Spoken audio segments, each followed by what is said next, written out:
Today's topic, game versus looks versus affluence. Gentlemen, if you could pick one that you could own, a 10 out of 10, which one would you pick? Let's start with that question. Yeah, game. Because with game, you can acquire looks and you can acquire money. Carl? I kind of agree with Donovan, but I kind of want to go with money, because with money, you can acquire both looks and game. Okay, touche. I tend to side with Donovan on this, unless you include health with looks. So if you include physical health and mental health with looks, so like that kind of component, I would drift in that direction. Otherwise, game. I think I'd probably go with money, to be honest with you, because I've seen ugly, short, fat, bald men do really well with women if they've got more money than God.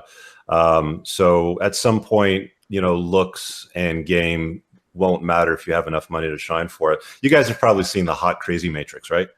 Oh, yeah. Yeah. And then there's the other one where it's the cute affluence matrix, I think, that they did for men, kind of like the flip version of it. It's like at some point, you know, if you have sufficient funds, your looks no longer matter, sort of thing. But they're all really important. So I know that you had a couple of ideas that you wanted to talk on this one, Carl. Where do you want to start with it, you think? Well, just to do the corollary here, I made a note for myself. If you're 450 pounds and you have no game, then you better have Bill Gates money. Makes sense, right? Or you might look like Bill Gates, actually. Yeah. Well, it goes into something I had on my notes here, which I call the female hurdle rate, or the "you have to be this high in SMV for me to ride you" sign. Because every girl has this kind of internal thing, and this is where looks, money, and game play into. It's to get you up to a certain point where you're high enough in SMV that you're an acceptable mate. Before that, women's choices are binary, yes or no. Then once you pass the hurdle rate, you get into that yes territory, and at that point, you have to add more value. It's kind of like if you think about the March Madness bracket. In order to get into March Madness, you have to qualify to play in the tournament. And if you don't have looks, money, or game up to a certain level, then you're not playing in the tournament. Okay. But once you get into the tournament, then everyone in the tournament that's facing you all have looks, money, game. So at that point, it moves beyond being just that. And I think if you think about it like a table, I wanted to do a presentation for this, but if you think about it like a table where you have looks, money, and game, and they all have a numbers value. So let's say you're a 2 in looks, you're a 3 in game, and you're a 4 in affluence, you're a 7. But each girl will weigh certain things a little bit differently. So Rollo, back in his rock star 20s, he was broke as hell, but he had the look, he had some social proof, and he had some game. So that might put him up to a point where he passes the hurdle rate, plus he's a musician, he has all that social proof, he fits the certain look that these girls are after, so he goes up in sexual market value and gets his pick among a higher quality of women because of the other things on top of the looks, money, game. Yeah, there's a lot of correlation. There certainly is a lot of correlation. I think at the end of the day, you want to, I mean, if you're going to aspire to become the best man that you can be, you want to have access to wealth. I mean, you want to have your money right. You don't want to be getting credit card statements that say you're going to be paying off your shit for the next 7 years of your life while you're making minimum monthly payments that you own nothing. I mean, women can sniff past that. Women always date up. We know that. You know, they don't like to date across and down. They prefer to go up. Looks matter, of course. I mean, I'm 45. I mean, I'm attentive to this shit. Like, I'm an old ass man as far as I'm concerned, but I'm still pushing through. So you work on your body, you work on your, you know, wealth or your wealth creation. And of course, you got to understand, like, you've got to charm, right? I mean, you got to be able to charm women. Women like a charming man. They like a guy that's got some game. And some people get really offended when you say, you know, you got to game, you know, your girlfriend, you got to game your wife, and they lose their shit. Like, you know, you're playing some kind of game, like you're a PUA or something like that. But that's where the pickup artist community kind of, you know, shines and get it. Like, they like a guy like, what's the ginger's name? Tyler or Owen from RSD. Yeah, I mean, he's not a good-looking guy, and I think he would say the same thing. It's not like I'm saying anything disparaging here, but he's so good and he's so charming. He can do really well. Dude, he looks like a circumcised penis, and he's. You know, So yeah, so Rich, I was going to mention that we're saying that looks matter, and we all agree on that. And the red pill, it's the consensus. But in the pickup community, that's not always the case. That hasn't always been the case, and even today, that's still not a huge thing. And RSD is actually big on that. They have this fat guy, Luke, I think, that goes out and games women, and he does pretty well. And I'm sure he has good game. I'm sure he has to have good game because he's so far lacking in the looks department. But at the end of the day, I think the purple pill guys like to promote the idea that looks don't matter. And that's been the case since I was around when I started, 2005, 2006. Looks don't matter, looks don't matter, looks don't matter, because these guys are selling boot camps, including Owen.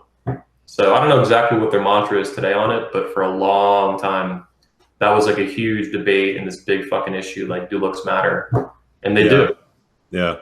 And if you see some of the videos that they publish on Real Social Dynamics and stuff like that, they'll take, 5s and 6s as far as these guys are concerned, and they'll take them out and they'll put them in a hostile environment that they're not comfortable with and teach them how to regurgitate lines that work. But I mean, the problem is if you don't have ongoing game and you don't have sufficient looks, you're not going to do well. And there's also the notion of, we've got alpha fucks and beta bucks, right? The alpha seed and beta need. I mean, you could have no game whatsoever, no money whatsoever, but be a total stud, like a 17 out of 10 on the hot dude scale, and still, close women. It's just, you're not going to do much on a longer term basis. You're going to be the guy in the bar that's, it's going to do well that night when she's out, at the peak of her ovulation cycle and she's had a fight with her boyfriend, and you're the guy at the right place at the right time with the right looks, and she goes for it, sort of thing. But you'll never hear from her again, right? Yeah, they're also. Go ahead. No, I was just looking through it because I was thinking about this. Who are the top 3 guys I know who are great players? And most of them aren't really that amazing in any respect. Like, I think the guy who's tallest of them is 5'9".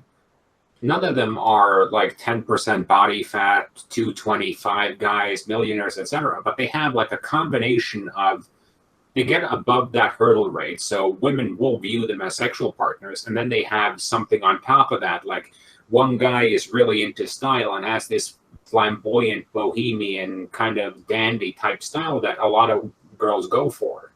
Another guy is a musician, and I think those things add value to it. So it's not that looks don't matter, but they're not everything. It's not that money doesn't matter, but it's not everything. And it's not that game is everything, but having all 3 components so you get up to a certain SME level and you can handle the environment is very important, because no girl is going to, well, Donovan did a weight loss thing and I did a weight loss thing. And one of the things you notice is things like girls will go up and actually start keynoting you if you're in that range. Yes. But if you're outside that range, you have to actually work a lot harder. So I think the work rate is roughly equal, but let's say you're fat as fuck, then you're going to have to work harder with your game or with your money. If you're in shape and you're broke, well, no one is going to ask you for a bank statement on a first date, and if she does, that's a red flag. What do you guys think about style as far as that mattering in the looks department? Like, there's guys that we know, like Tanner Guzzi's a guy that's going to be at the 21 convention. He's kind of like the masculine style guy.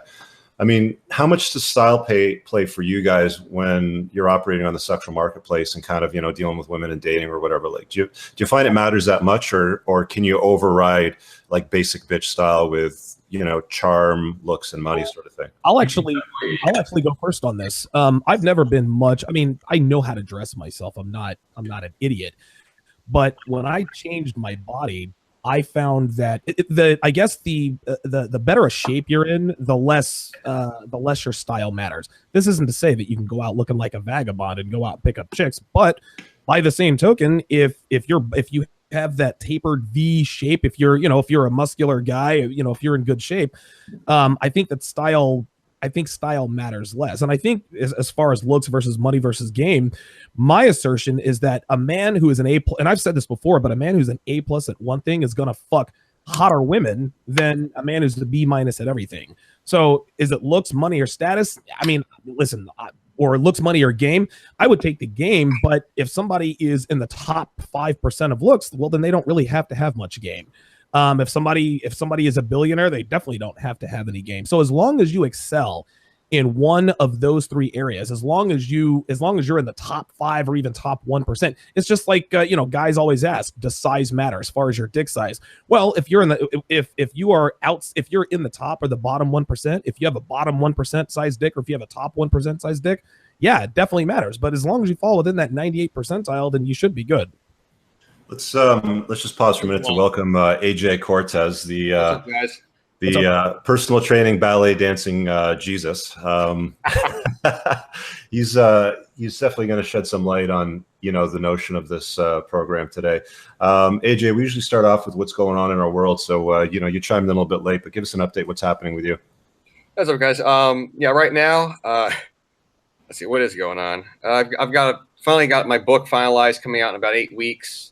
Got some presentation seminars planned. Obviously, 21 convention in the fall, but I have another one I'm doing with Tanner Guzine at Latmore coming up. It looks like we're going to aim for that probably in August or September. And then right now I've just been traveling around, changing the business a little bit, looking to maybe starting a digital media company, some friends. But got a lot of irons in the fire. So life's good. Cool. And if you had to pick one that you could completely own, looks, affluence, or game, which one would you pick? Definitely looks. I mean, I say that being biased. I'm gonna slap my own ass right now, but I would put myself in that top 1% with looks, and it is undeniable the effect it has just upon women, upon other men, just the presence in general, and it is one of those factors where you could arguably have a subpar personality or have this absolute basic modicum of just being able to converse normally. But if you're hyper attractive, people will always lay out options for you. Women always want to spread their legs. It makes everything easier. It makes everything easier, and it definitely can be compensation for lacking in a lot of other areas. Yeah, 100%. Yeah. Shout out to Faith Ale for the super chat. Thank you for that. That's much appreciated. We're going to be putting out the number to take inbound calls maybe in about half an hour, halfway through the first hour right now. So keep an eye out in the chat for Donovan's number when he places it out there. Sorry, Donovan, did you want to chime in? Yeah, I was going to say, looks versus money versus game. There are a lot of broke guys out there who get laid, right? And if they're broke, they have to have looks. They either have to have looks on their side, or they have to have game on their side, or they have to have both. You can't be a fat dude with no game who's broke and get pussy on the regular. It just doesn't work that way. And men also have to understand is just because you have all 3, let's just say you're a Leonardo DiCaprio, right? Now, a guy like him, he's probably successful in every sexual endeavor he's ever, embarked on. But even if you're a man of affluence and you look good and you have game, that doesn't necessarily guarantee you pussy every time. Any man who has slept with beautiful women on the regular, they understand that luck, just like you said, Richard, you got to be in the right place at the right time sometimes. I mean, luck has just as much to do with it as your looks, money, and game are concerned. So I think that people have to understand that, yes, it's good to have all of those elements in place, but sometimes girls just ain't trying to fuck. That's just all there is to it. No, that's a good point, Dolph, and that comes up sometimes. I think that question guys ask me, like, if your game is, I don't know, at its peak, so to speak, you got all 3 areas, you got the whole trifecta. Does that mean you can sleep with any woman that you want?